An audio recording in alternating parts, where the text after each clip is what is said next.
아니, 지금 잘 돌아가고 있는데 굳이 이걸 바꿔야 해. 비즈니스를 하다 보면 꼭 이런 순간이 오잖아요. 마치 오래된 맛집 같아요. 레시피는 정말 최고인데 주방 시설이 낡아서 손님을 더 못 받는 뭐 그런 딜레마 말입니다. 오늘은 바로 이 딜레마, 성공이 가져온 낡은 시스템이라는 족쇄를 아주 현명하게 풀어낸 한 기업의 사례를 깊숙이 들여다보려고 합니다. 2008년에 설립돼서 연매출 500억 원을 넘기며 아주 탄탄하게 성장해온 IT 서비스 기업, 바로 주식회사 에코아이티의 이야기입니다. 이번 탐구의 목표는 명확합니다. 에코아이티가 어떻게 정부 지원 사업을 딱 지렛대로 삼아서 낡은 시스템을 클라우드로 전환했는지, 그리고 이걸 발판으로 AI 시대로의 전환, 그러니까 AX를 성공적으로 이뤄냈는지 그 과정을 한번 샅샅이 훑어보는 거죠. 저희가 오늘 받은 자료가 바로 이 성공 사례를 분석한 보고서인데 이걸 바탕으로 한번 제대로 파헤쳐 보겠습니다. 네, 오늘 살펴볼 자료는 에코아이티의 성공적인 여정을 담고 있는데요. 저희는 그 행간에 숨겨진 의미, 그리고 어쩌면 다른 기업들이 마주할 수 있는 그런 현실적인 고민까지 함께 짚어볼 겁니다. 단순히 기술을 바꿨다 이런 이야기가 아니라요.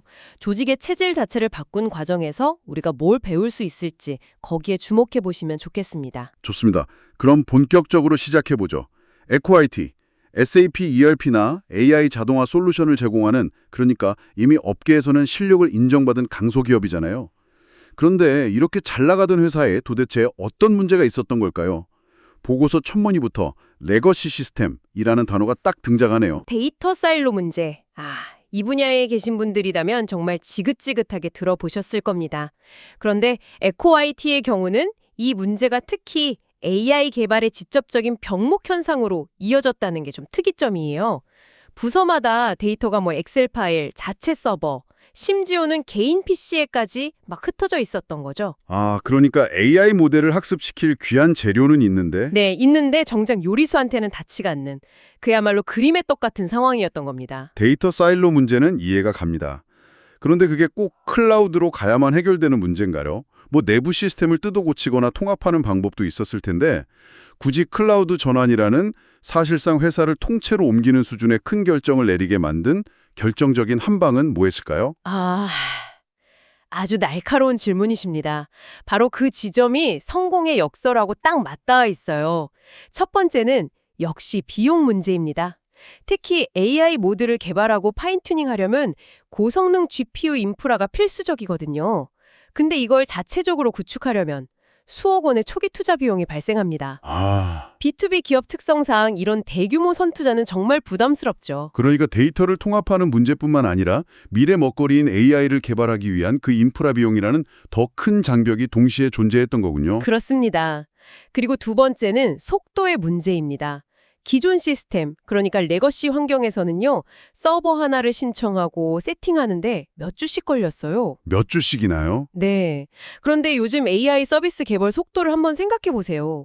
아이디어가 떠오르면 며칠 안에 프로토타입 만들고 테스트해야 하는데 인프라 준비에만 한 달이 걸린다. 이건 이미 게임이 안 되는 거죠. 그렇네요. 안 되겠다 하는 공감대가 형성된 겁니다. 알겠습니다. 문제의 심각성은 충분히 와닿네요. 그래서 에코아이티가 찾은 돌파구가 클라우드 서비스 보급 확산 사업이라는 정부 지원 사업이었다. 근데 언뜻 보면 이게 손쉬운 해결책 같지만 사실 이런 사업은 서류 작업도 복잡하고 성공이 보장되는 것도 아니지 않습니까? 이 과정에서 가장 큰 고비나 핵심적인 성공 요인은 뭐였을까요? 맞습니다. 정부 지원 사업을 그냥 단순히 공짜 돈으로 생각하면 반드시 실패합니다. 에코아이티의 성공 요인은 보고서 곳곳에서 드러나는데요. 가장 중요한 건 전략의 명확성이었어요.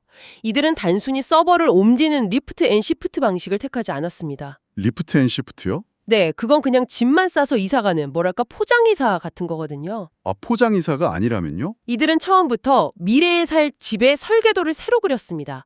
이걸 기술 용어로 클라우드 네이티브 환경을 구축한다고 하죠. 클라우드 네이티브. 네, 처음부터 AI 서비스를 빠르고 유연하게 개발할 수 있는 구조를 딱 짜놓고 거기에 맞춰서 정부 지원 사업의 컨설팅을 활용한 겁니다.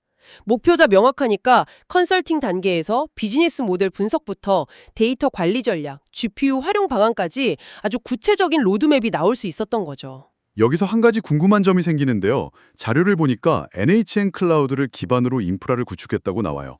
보통 클라우드 하면 AWS, 아주르, GCP 같은 글로벌 빅3를 먼저 떠올리게 되는데 굳이 국내 클라우드를 선택한 특별한 이유나 장단점이 있었을까요? 그게 보고서에 명시적으로 나오진 않지만 우리가 충분히 추론해 볼 수는 있습니다. 보통 정부 지원 사업과 연계된 경우가 많고요. 특히 국내 기업 환경에 맞는 기술 지원이나 커뮤니케이션이 훨씬 원활하다는 장점이 있죠. 아, 말이 통한다는 거군요. 그렇죠. 또 데이터 주권이나 특정 규제 준수 측면에서 국내 클라우드가 유리한 경우도 있고요. 아마 에코아이티는 이런 실무적인 지원과 비용 효율성을 종합적으로 고려해서 전략적인 선택을 했을 가능성이 높습니다. 실무적인 지원 이야기가 나와서 말인데 단순히 인프라만 제공한 게 아니더라고요. 데브옵스 파이프라인 구축 교육, 클라우드 보안, 데이터 거버넌스 교육까지 거의 뭐 과외 선생님처럼 붙어서 다 가르쳐준 느낌이에요. 네. 그리고 그 사람에게 투자했다는 게 단순히 교육만 시켰다는 의미가 아닙니다. 이 지원 사업의 가장 큰 혜택은 AI 모델 학습에 필수적인 고성능 GPU 클라우드를 저렴하게 혹은 거의 무료로 마음껏 써볼 수 있게 해준 거거든요. 와, 이게 개발자들한테 뭘 의미하냐면 실패해도 괜찮은 환경, 즉 심리적 안정감을 준 겁니다. 아하. GPU 비용 걱정 없이 이런저런 모델 마음껏 돌려보고 마음껏 실패할 수 있는 자유, 이게 진짜 역량 강화로 이어진 핵심적인 부분입니다. 계획도 치밀했고 지원도 정말 빵빵했네요. 그런데 계획이 좋다고 항상 결과가 좋은 건 아니잖아요. 솔직히 그래서 그게 돈이 됐어? 혹은 일하는 사람들은 편해졌어? 이게 제일 궁금하거든요. 실제 성과가 구체적으로 어떻게 나타났습니까? 보고서에 나온 수치들이 아주 인상적입니다. 협업 효율 20%, 데이터 안정성 30% 향상 이런 것들도 중요하지만 역시 가장 눈에 띄는 건 개발 및 배포 민첩성 80% 향상입니다. 잠시만요. 80% 향상이요? 그게 솔직히 잘 와닿지 않는 숫자거든요. 개발자 한 명이 하루 8시간 하던 일을 1시간 반 만에 끝낸다는 뜻인가요? 이게 현장에서는 구체적으로 어떤 변화를 의미하는 겁니까? 그렇게 계산할 수도 있겠네요. 더 정확히는 과거에 서버 하나를 구축하고 개발 환경을 세팅하는데 몇 주가 걸렸다면 이제는 클릭 몇 번으로 단 몇 시간이면 가능해졌다는 의미입니다. 아, 개발자가 아이디어를 떠올렸을 때 그걸 구현하기 위해 기다리는 시간이 거의 사라진 거죠. 그러니까 사업부서에서 이런 기능 추가해주세요라고 요청하면 예전엔 인프라 준비부터 해야 해서 한 달 걸립니다 라고 답했다면 이제는 내일 오후에 테스트 버전 보여드릴게요가 가능해진 겁니다. 와, 그건 정말 엄청난 변화네요. 그렇죠. 이게 바로 게임의 규칙을 바꾸는 수준의 변화죠. 단순히 빨라진 게 아니라 일하는 방식 자체가 달라지는 거군요. 바로 그겁니다. 이 숫자들 뒤에 숨겨진 진짜 의미는 비즈니스를 운영하는 방식의 근본적인 변화입니다. 첫째, 통합 데이터 레이크를 구축해서 그 고질적인 데이터 사일로를 드디어 파괴했습니다. 둘째, 백업이나 재해복구, DR이라고 하죠. 이게 자동화되면서 시스템 안정성이 크게 올라갔고요. 마지막으로 아까 말씀드린 GPU 클라우드 기반의 자유로운 실험 환경 덕분에 AI 서비스의 품질과 경쟁력이 비약적으로 상승했습니다. 기술적인 성과도 놀랍지만 저는 조직 문화가 바뀌었다는 점이 훨씬 더 흥미롭게 들립니다. 사실 기술은 돈으로 살 수 있어도 문화는 살 수 없잖아요. 그렇습니다. 기술은 문화를 바꾸는 아주 강력한 촉매제 역할을 했습니다. 보고서에 따르면 실시간 대시보드를 보면서 데이터를 근거로 빠른 결정을 내리는 문화가 자리 잡았다고 해요. 아, 감이나 경험이 아니라? 네, 예전처럼 부장님 감이나 경험에 의존하는 게 아니라 숫자를 보고 이야기하게 된 거죠. 또 클라우드 환경에서 빠르게 테스트하고 실패하고 개선하는 과정이 반복되면서 조직 전체에 자연스럽게 애자일 방식이 스며들었습니다. 에코아이티가 자체 개별한 AI 기반 협업 플랫폼 액티브라고 하죠. 이것도 큰 역할을 했다고요. 네, 그게 아주 영리한 접근입니다. 자신들이 구축한 새로운 기술 환경을 활용해서 다시 그 기술과 문화를 강화하는 도구를 스스로 만들어낸 선순환 구조를 만든 거죠. 부서 간의 벽을 허물고 실시간 소통을 가능하게 만들면서 협업 문화를 촉진시켰습니다. 물론 이건 가장 이상적인 결과입니다. 보고서에는 안 나왔지만 이런 전환 과정에서 기존 방식에 익숙한 인력의 저항이나 예상치 못한 기술적 난관에 부딪히는 경우가 훨씬 많거든요. 그렇죠.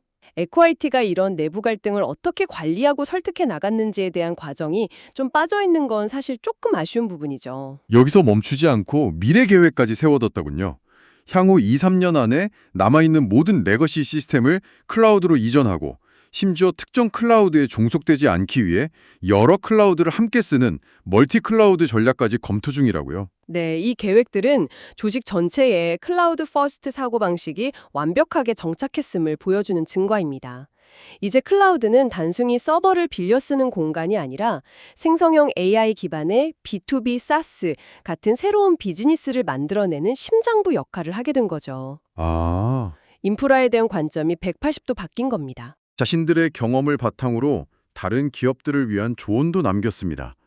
전환의 목표를 명확히 하라, 작게 시작하라, 내부 인력 교육에 투자하라, 정부 지원 사업을 활용하라.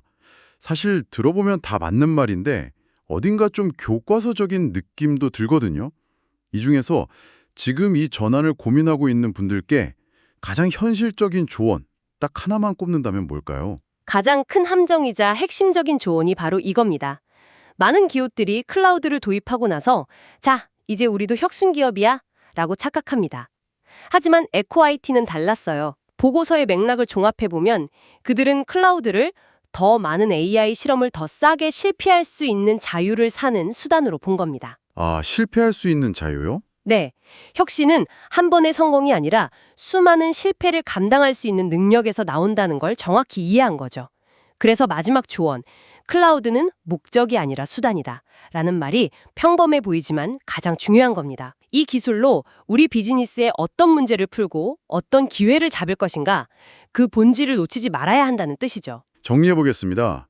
탄탄한 중견 IT 기업 에코아이티는 과거의 성공을 이끌었던 낡은 시스템이라는 성공의 역설에 갇혀 있었습니다. 데이터는 섬처럼 흩어져 있었고 AI 시대로 나아가기엔 인프라 비용과 속도가 발목을 잡았죠. 하지만 이들은 정부 지원 사업을 지렛대 삼아서 단순히 서버를 옮기는 이사가 아닌 미래를 위한 새로운 집을 짓는 전략적인 클라우드 전환을 선택했습니다. 그 결과 개발 속도를 몇 주에서 몇 시간으로 단축하는 엄청난 민첩성을 확보했고 데이터 사일로를 허물어 데이터 중심의 애자일 문화를 조직 전체에 뿌리내렸습니다. 단순한 인프라 교체가 아니라 AI 시대를 선도할 수 있는 디지털 혁신의 토대를 다진 아주 모범적인 사례라고 할 수 있습니다. 특히 초기 비용이라는 가장 큰 장벽을 정책적 지원을 통해 넘어서고 또 체계적인 컨설팅을 통해 시행착오를 줄였다는 점은 수많은 다른 중소기업들에게 중요한 시사점을 줍니다. 기술 도입 그 자체가 아니라 그것을 활용해서 무엇을 할 것인가에 대한 명확한 비전이 있었기에 가능했던 성공입니다. 에코아이티는 정부 지원 사업을 통해 혁신의 발판을 마련했습니다. 여기서 한 가지 질문을 던져보게 됩니다. 이제 AI와 클라우드는 선택이 아닌 생존의 문제가 됐습니다. 그렇다면 대기업뿐만 아니라 이 나라 경제의 허리를 담당하는 수많은 중소기업들이 이 거대한 전환의 기회에서 소외되지 않으려면 과연 공공정책과 정부는 지금보다 어떤 더 세심하고 전략적인 역할을 해야 할까요? 오늘 이야기가 그 질문에 대한 답을 찾는 작은 실마리가 되었으면 합니다.